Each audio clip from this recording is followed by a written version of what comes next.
Assalamualaikum Bang. Waalaikumsalam warahmatullahi wabarakatuh. Ya, bagaimana sehat Bang Iksanuddin Nursi pagi hari ini ya? Insya Insya Allah, Allah. amin. Nampaknya kita hidup di dalam dunia yang sudah berubah ini. Begitu kata Kolonel Sanders. Ini bukan dari KFC ini. Inggris punya gaya. Sudah mulai mengatakan bahwa kita akan berperang dengan Rusia. Makin rame nampaknya ini Bang. Sehingga dolar kita ini sudah mendekati 15.000 ini. Nah, apa yang akan terjadi nih hang hong dunia terhadap pangan pula, virus pula, tambah lagi ekonomi ini. Bagaimana pandangan geopolitik Bang di tengah gejolak yang luar biasa sekarang ini? Silakan Bang.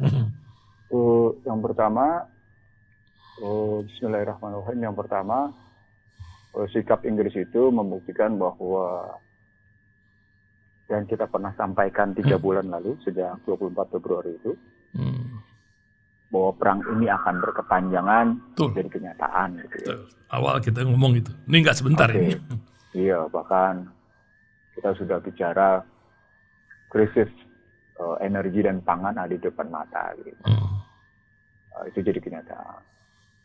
Inggris sebelum menyatakan siap berperang di Ukraina, kan pertanyaannya kenapa berperangnya di lapangan Ukraina gitu.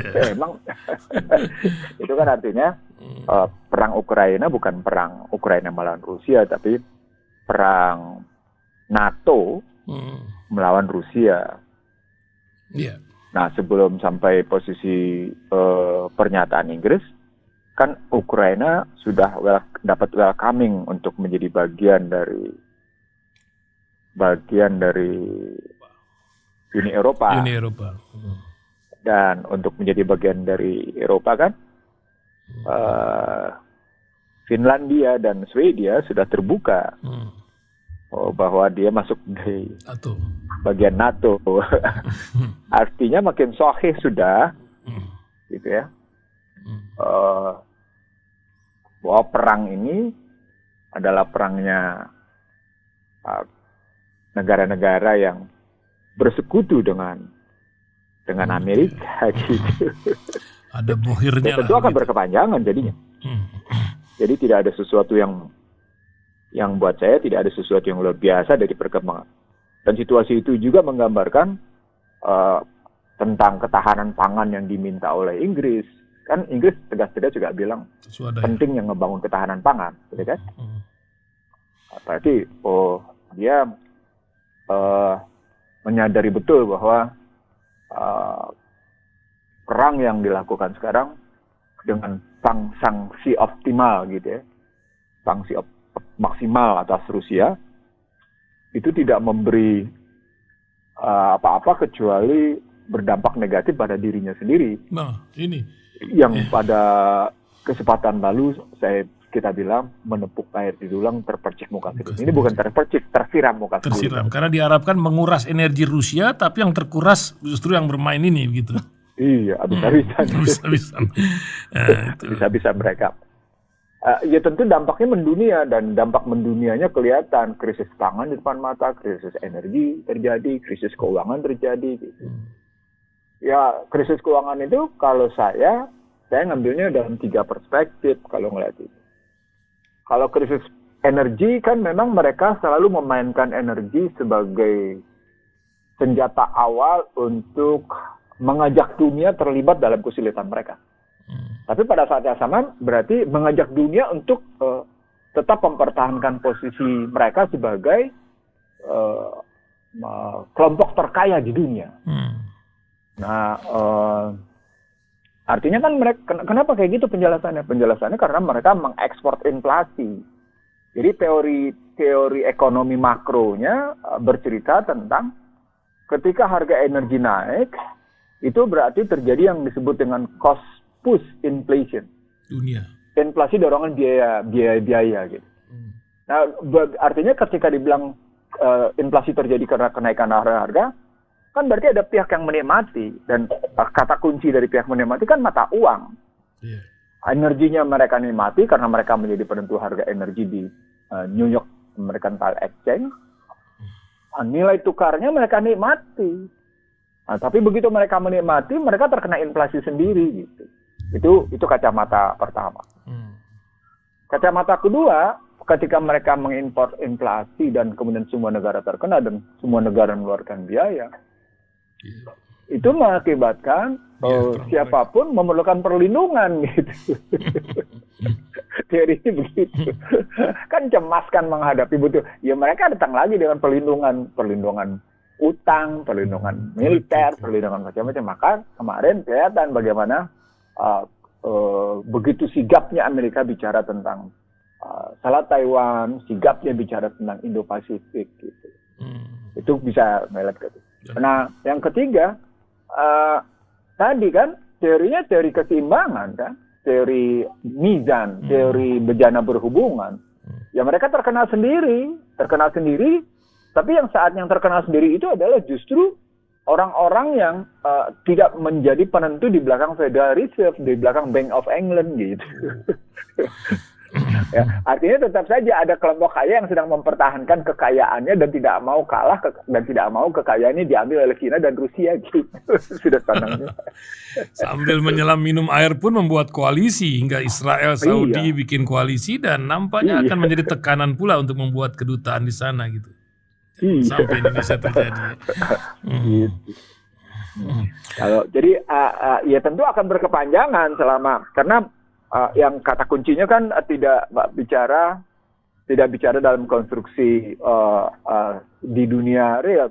Dunia realnya ya kelihatan kontak senjata, tapi di dunia mayanya cyber. Makanya tadi nilai tukarnya perang, cybernya perang, sistem pembayarannya perang gitu. Realnya pangannya perang, energinya perang gitu. Karena perang ke depan saya mengupdate posisi terakhir misalnya saya ambil angka di IMF di special drawing rights. Special drawing rights itu adalah mata uang gabungan yang kita sebut 5 gitu ya. Yakni US dollar, Great Britain, Jepang gitu ya. Lalu berikutnya juga euro money. Lalu berikutnya yuan, renminbi, dan yen. Nah, kalau pakai angka special drawing right, itu dia cuma bergerak di 43,83 bobotnya US dollar. Gitu. Yuan naik, tapi yuan naik. Awalnya kan yuan 10,11, sekarang sudah 12, sekian. Nah, ketika masuk di pasar uang dan perdagangan, kan kita harus membandingkan mata uang apa yang paling banyak dipakai dalam perdagangan dan dalam lalu lintas keuangan. Pertanyaan gitu, itulah yang memunculkan teori IMF sebagai wujud teori angka relatif gitu. Ketika masuk di keuangan, ternyata Amerika tetap menguasai 59 sampai dengan 61 US dollar itu. Dia perlu biaya. Padahal kalau kita lihat ekspor importnya Amerika, dia cuma bergerak di 18-21%, nggak bisa lebih 18-21, turun naik aja begitu, terus saja begitu. Nah, artinya yang sesungguhnya mereka kuasai, US dollar kuasai, greenback kuasai adalah mata uang, bukan perdagangan. Karena memang di perdagangan dia sudah terseok-seok menghadapi serangan perdagangan Cina, serangan perdagangan kulit kuning tepatnya. Anda bisa lihat Korea Selatan produk mobilnya, keren-keren gitu. Saya makin terkejut tuh melihat sekarang bahkan mobil kelas menengah bawah, electric vehicle-nya sudah menyerang Indonesia habis-habisan gitu, dengan harga yang relatif murah.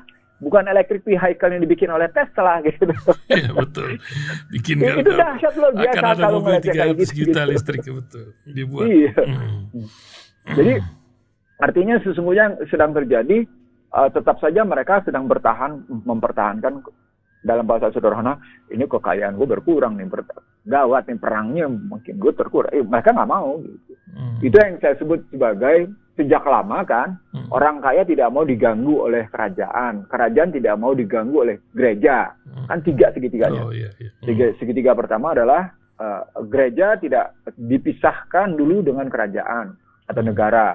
Negara juga kemudian ternyata ditentukan oleh orang kaya. Padahal baik gereja maupun negara penentunya adalah orang kaya ini gitu. Itu sejarah Romawi Yunani itu begitu gitu.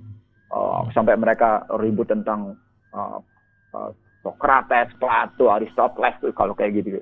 Sementara kalau sejarah Islam kan memang ada orang kaya yang terganggu, sangat terganggu oleh ajaran Islam yang membebaskan perbudakan, ajaran Islam yang menolak keserakahan, ajaran Islam yang menegaskan pentingnya kejujuran, ajaran Islam yang fungsinya wa mimma razaqnahum yunfikun gitu posisinya. Dan harta itu supaya berbagi gitu.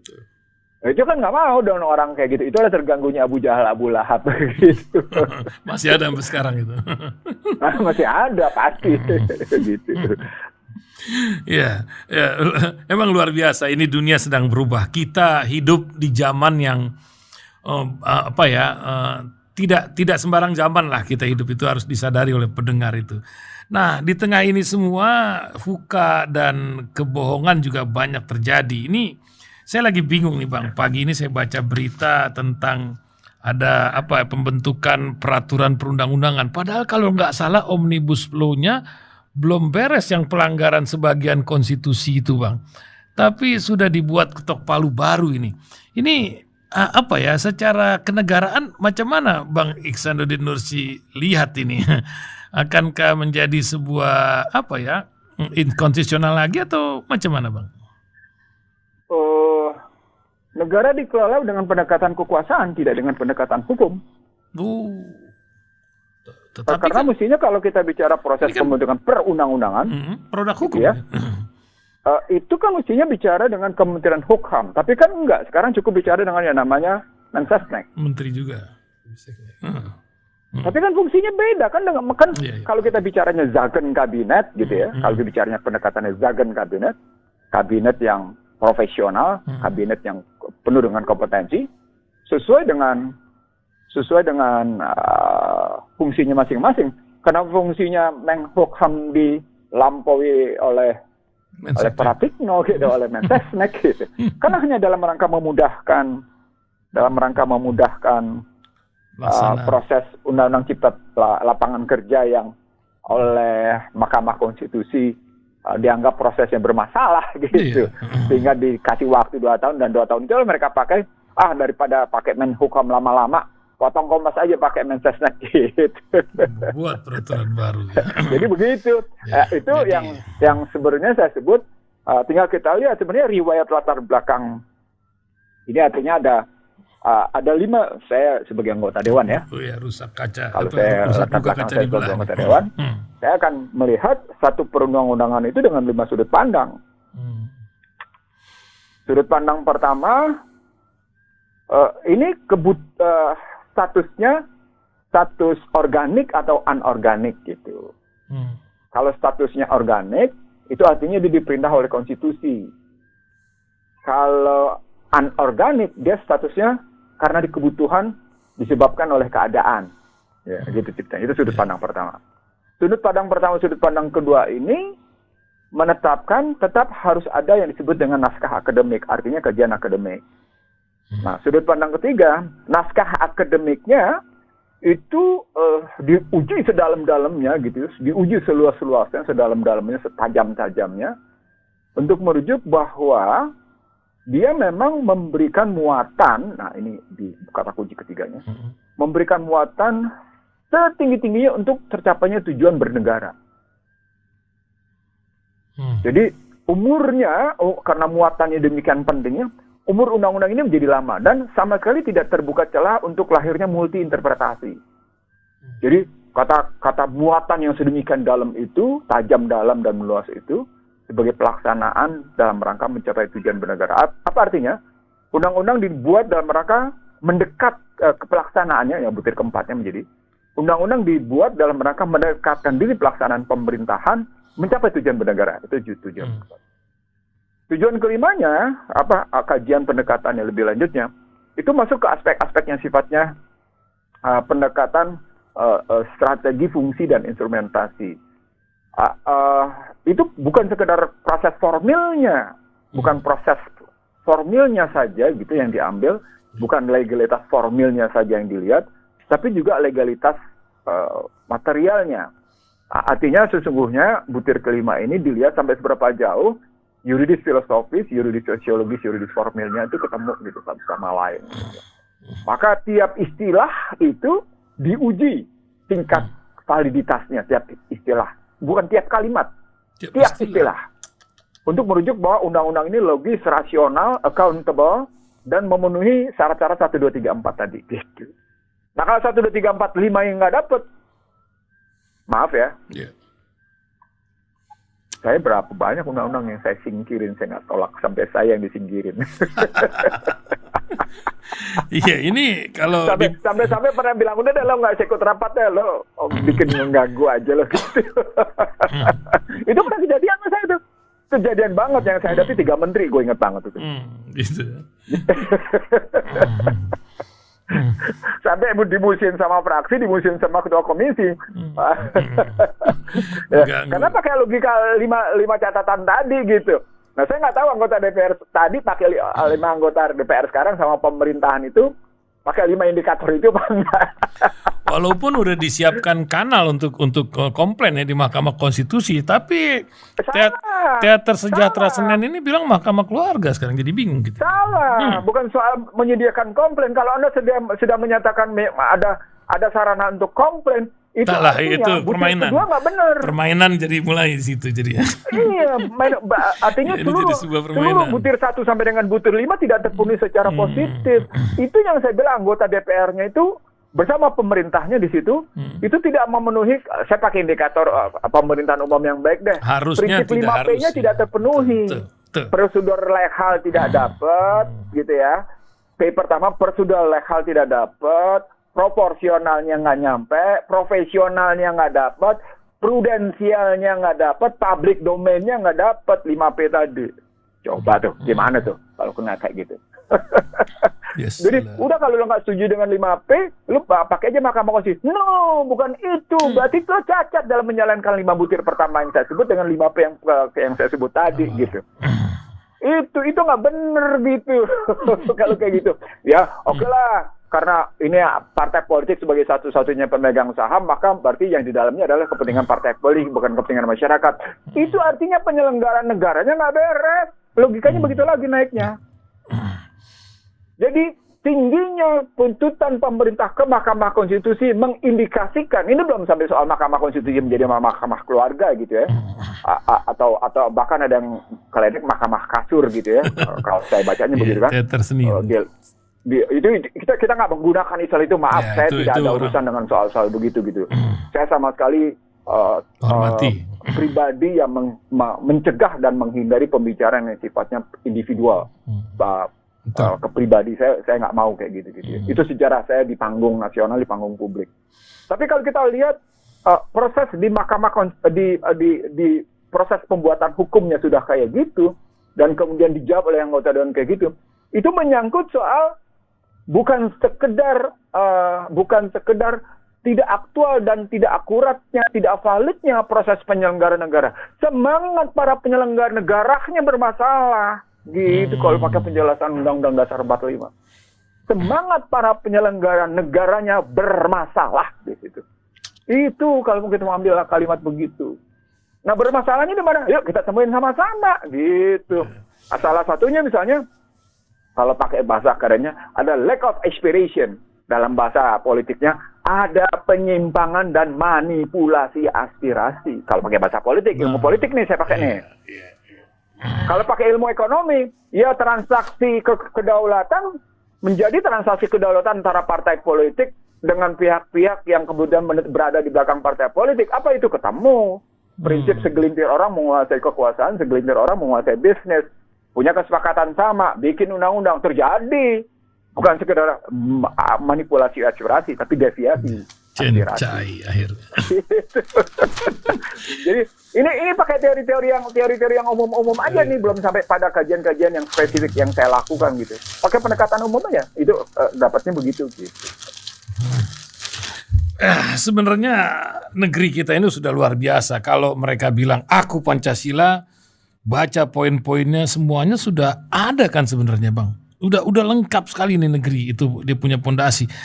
Apa yang menyebabkan pondasi ini hanya sebagai slogan dibanding tindakan itu? Gimana bisa begitu, Bang? Ada problematik pada kompetensi.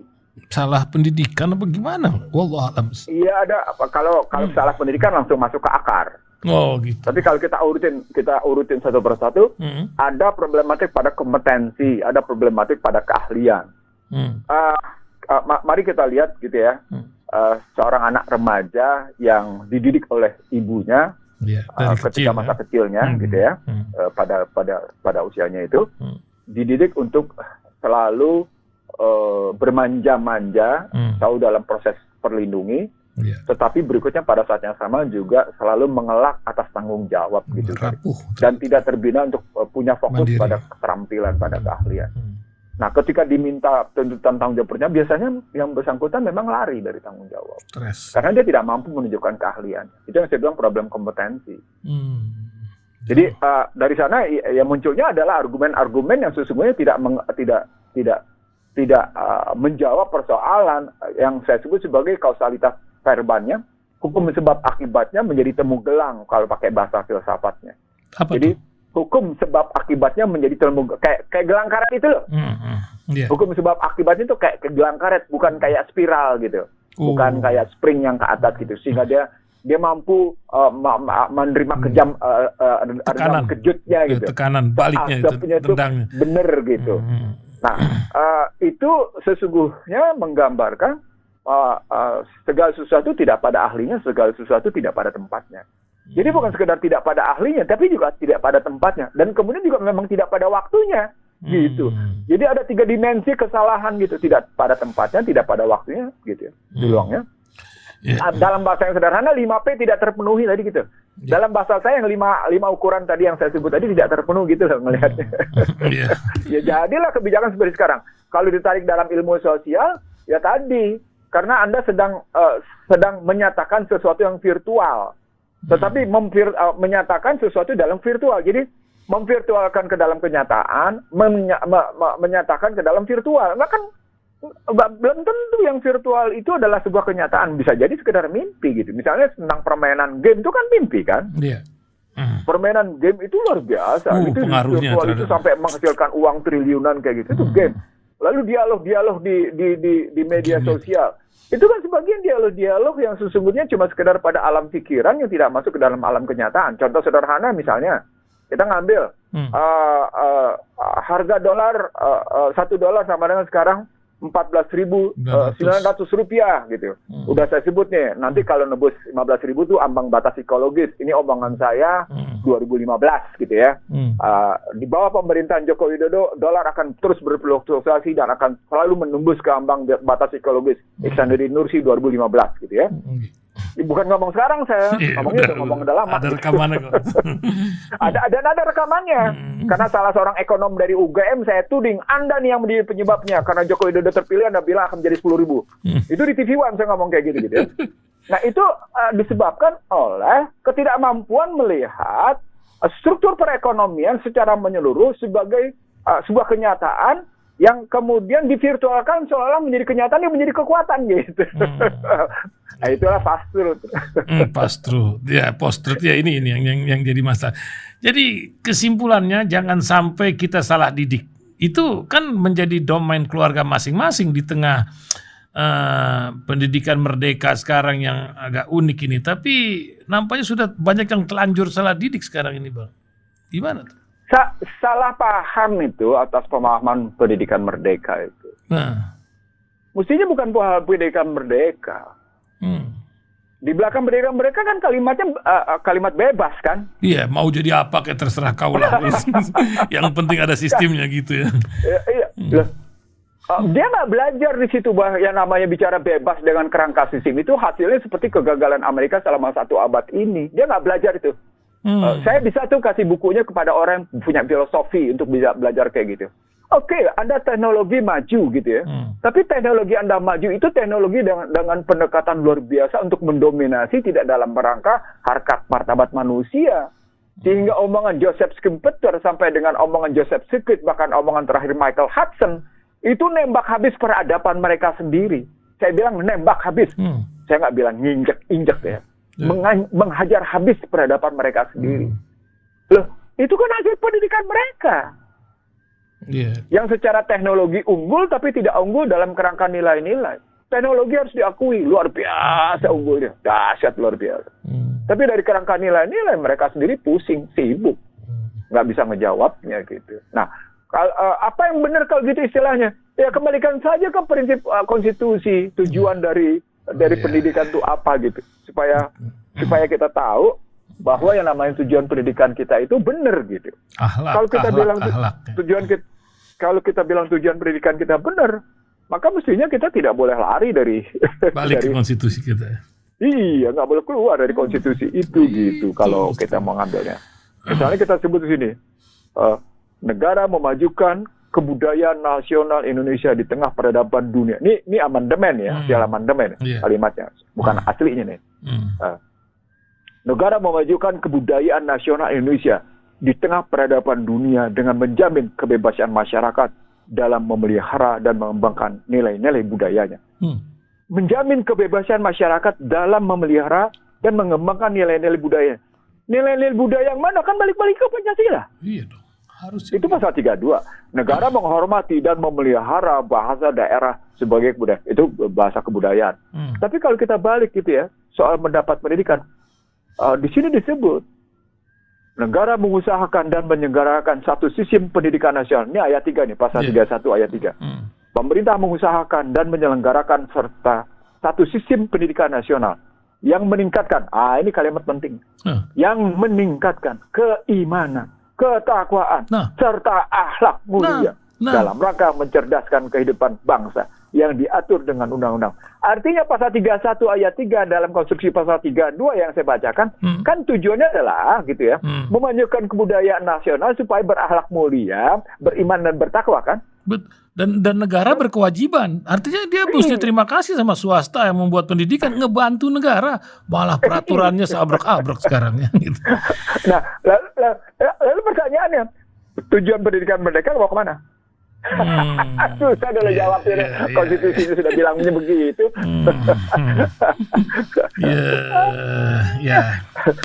Ya mau bilang apa lagi ya, kita ini nampaknya kudu banyak sabar sama hasbiyallahu wa ni'mal wakil, ni'mal maula wa ni'man nasir. Tapi ikhtiar perlu Bang, ikhtiar, dan paling tidak di rumah kita masing-masing selalu kita ingatkan, pendidikan keluarga itu kan menjadi bagian yang tak terpisahkan dari kehidupan keluarga kita gitu. Bukan begitu Bang? Tapi susah, zaman materialisme susah Bang. Kadang orang ngelamar kalau zaman dulu ngelihat ilmunya, sekarang lihat materialnya, entar juga ada tobat lah katanya begitu. Gimana itu Bang? Kalau saya pernah salah satu dialog antara Rasulullah SAW dengan sahabat. Ya Rasulullah, kenapa engkau memberikan jabatan pada si fulan, tidak kepadaku yang bersamamu tiap hari gitu? Rasulullah menjawab, si fulan itu tidak meminta jabatan itu dan dia punya kemampuan untuk memegang. Kalau kamu katanya, itu meminta jabatan, makanya aku tidak berikan gitu. Artinya kan rekrutmen yang dilakukan oleh Rasulullah adalah rekrutmen berdasarkan kompetensi, berdasarkan keimanan, bukan sekedar pada kedekatan. Jadi pada mereka yang meminta jabatan, Rasulullah nggak kasih. Pada mereka yang kompetensinya tidak cukup, Rasulullah nggak kasih. Tapi pada mereka yang punya kompetensi tinggi, keimanannya bagus, tapi tidak menghendaki jabatan, di situ kelihatan yang bersangkutan bebas kepentingan. Gitu. Nah, kalau dibalikin pada pendidikan, artinya, gitu ya, pendidikan yang harus diambil adalah pendidikan yang memang dalam rangka meningkatkan keilmuan dan keimanan. Ketemu lagi ayatnya, aku angkat derajat kamu karena ilmu kamu. Aku angkat derajat kamu karena ketakwaan kamu, karena keimanan kamu. Baik-baiknya derajat adalah karena iman dan ilmu. Wah, dahsyat. Jadi bukan karena harta dan tahta. Nah, ketemu lagi hadisnya. Kalau kamu kaya, maka kamu mengurus kekayaan kamu. Kalau kamu berilmu, maka ilmu yang akan mengurus kamu. Wah, ketahui itu dahsyat. Itu artinya derajat, harkat martabat manusia muslim itu tidak ditentukan oleh kekayaan dan jabatan, tapi ditentukan sampai seberapa jauh bobot keimanan dan keilmuannya. Karena dengan tingginya bobot keimanan dan keilmuan, dia pasti kaya. Dia pasti kaya itu. Itu janji Allah kok gitu. Jelas ya. Ya, persepsi kaya memang kadang-kadang seperti juga orang melihat rezeki ya. Orang persepsi rezeki itu lihat take home pay, materi. Iya. Tidak dilihat tuh kesehatan, keberkahan, ketenangan jiwa. Itu rezeki semua yang Allah berikan. Lupa orang kadang-kadang begitu. Menikmati radio kita pun pagi ini rezeki pagi bagi yang pendengar ini kan. Itu kan harusnya rezeki, itu kan luar biasa. Nah, semua orang dapat rezeki macam gini dengerin Bang Ihsanuddin pagi-pagi. Allah Karim. Apa Bang hikmah yang ingin Abang sampaikan pagi ini? Karena 18 hari menjelang korban ini menjadi catatan orang juga. Orang miskin ada nabung korban, tapi banyak orang cukup rezeki lupa tentang korban ini. Bagaimana Bang? Karena sudah mesti siap-siap ini binatang apa yang akan disampaikan. Asal jangan ada yang korban ayam aja, ini repot kalau sampai begini Bang. Kita cerita tentang krisis pangan, krisis energi, krisis keuangan yang saya tambahkan lagi dengan krisis cyber gitu ya, perang cyber dan krisis peradaban. Masya Allah. Fashion gitu ya. Jadi ada food, fuel, financial, kan gitu ya, frequency and fashion, itu kita lihat di situ, itu bergulung menjadi satu. Nah kalau kita tarik ke ayatnya, aku akan menguji kamu dengan kehausan, kelaparan, ketakutan dan kekurangan. Ada di Quran. Ada di ayatnya begitu. Saya cuma lupa ayatnya, tapi terjemahannya begitu. Yang kita hadapi sekarang itu. Nah ini Al-Quran juga kasih jawabannya. Jadi nggak mungkin, karena metodologi Al-Quran pasti ada deskripsi, ada tantangan, ada jawaban, ada pembuktian, ada kesesuaian, dan ada keberlanjutan gitu. Metodologi Al-Quran ini pasti begitu gitu. Ada deskripsi, ada uraian, dikasih tantangan, dikasih jawaban, dikasih pembuktian, ada kesesuaian, dan ada keberlanjutan, ada kesinambungan. Selalu begitu gitu, selalu. Seluruh metodologi ayat itu isinya begitu. Deskripsi, beriman. Tantangannya adalah kafir dan munafik. Maka jawabannya untuk kafir begini, untuk munafik begini. Kesesuaiannya akan begini, gitu ya. Keberlanjutan, pembuktiannya kan gitu. Lalu kesesuaian begitu dan kelanjutan itu selalu. Itu begitu, selalu begitu gitu. Nah, kalau situasinya bahwa sekarang ini kita sedang dihadapi oleh ancaman kehausan, kelaparan, ketakutan dan kekurangan. Maka empat-empatnya itu bahkan dia akan diuji dengan yang namanya kepanasan, kan gitu kan? Dan perlindungan kerumahan gitu posisinya. Maka kita harusnya di suasana kayak gini sudah diingatkan dulu oleh Al-Quran bahwa kita akan harus menghadapi model itu dengan sebaik-baiknya. Saya diingatkan oleh seorang teman gitu ya. Bang, itu yang abang omongin, itu sudah dihadapi oleh negara-negara Eropa loh katanya. Oh iya? Iya, bahwa mereka sedang ancang-ancang menghadapi krisis pangan katanya. Itu yang abang bilang kelaparan. Karena perang berkepanjangan. Kehausan karena problematik panas. Itu terjadi gelombang panas gitu ya. Air susah nggak karu-karuan gitu. Flooding, banjir banyak tapi kemudian tidak ini. Lalu pada saat yang sama, krisis keuangan, ketakutan, kecemasan karena militer, karena ancaman penyakit macam-macam. Kecemasan itu muncul. Dan kekurangan karena di satu sisi ada orang yang berlebih, di sisi lain ada yang sangat kekurangan. Maka pertanyaan besarnya menjadi, kesiapan apa yang kita punya? Karena Al-Quran sudah memberikan jawaban. Apa yang kita siapkan dengan tadi kelaparan, kehausan, ketakutan gitu ya. Dan kekurangan itu, apa yang kita siapkan? Kalau pakai Nabi Yusuf jelas ada artinya kita mengoptimasikan seluruh tanaman pertanian kita dalam rangka menghadapi masa pacaklik. Itu pakai teorinya Nabi Yusuf. Dan itu salah satu jawaban. Tapi ternyata juga ada jawaban yang lain. Jawaban yang lain apa? Berhenti riba. Nah, ini balik lagi. Berhenti riba, nggak bisa enggak. Karena untuk mengatasi ketakutan dan kekurangan itu justru riba. Itu dia. Jadi problematik kita menghadapi berhenti riba satu-satunya untuk mengatasi ketakutan dan kekurangan gitu. Ada yang lagi dengerin lihat motornya nih, motor saya masih riba gitu. Yes. Itu usaha diberesin, nggak bisa enggak. Karena Anda akan, iya kan ketakutan, kecemasan. Itu yang disebut oleh Ali bin Abi Thalib, siang Anda terhina, malam Anda menderita, cemas, bisa gue bayar Kak bulan ini. Bagaimana gue ngebayarnya? Gue mesti menerima berapa juta nih sebulan ini untuk bayar. Berapa ratus ribu nih gue mesti bayar. Dan itu mikirnya cemas terus-menerus gitu. Itu yang dalam konstruksi kayak gitu, itu bagian dari perbudakan. Lagi-lagi ketemu ayat. Bahwa yang namanya Al-Quran membebaskan sistem kemanusiaan dari perbudakan. Gitu. Nggak bisa itu dipakai kayak gitu. Jadi lagi-lagi balik lagi ke kita. Nah, kalau begitu bagaimana caranya? Sikap sabar dan syukur jalan keluarnya. Itu. Bagaimana sholat dan sabar menjadi jalan keluar. Tapi kemudian dirujuk dengan sikap menerima ujian dan tantangan. Sambil mengatasi tentunya. Oke, kita terima ujian ini dengan tangguh gitu. Itu sabar namanya. Sabar. Jadi sabar itu bukan nerimo ya. Gitu ya. Bukan nerimo, Iya. itu tantangan. Gitu. Bukan nerima, tapi watawasabil hak, watawasabil sabarnya. Jadi watawasabil sabarnya itu bagaimana menghadapi ujian, tantangan, dan cobaan tadi dihadapi dengan tangguh dan teguh gitu. Tanpa harus menggadaikan keimanan, tanpa harus menggadaikan posisi diri sehingga harga diri kita ya akhirnya jadi budak gitu. Nggak boleh gitu. Nggak bisa begitu.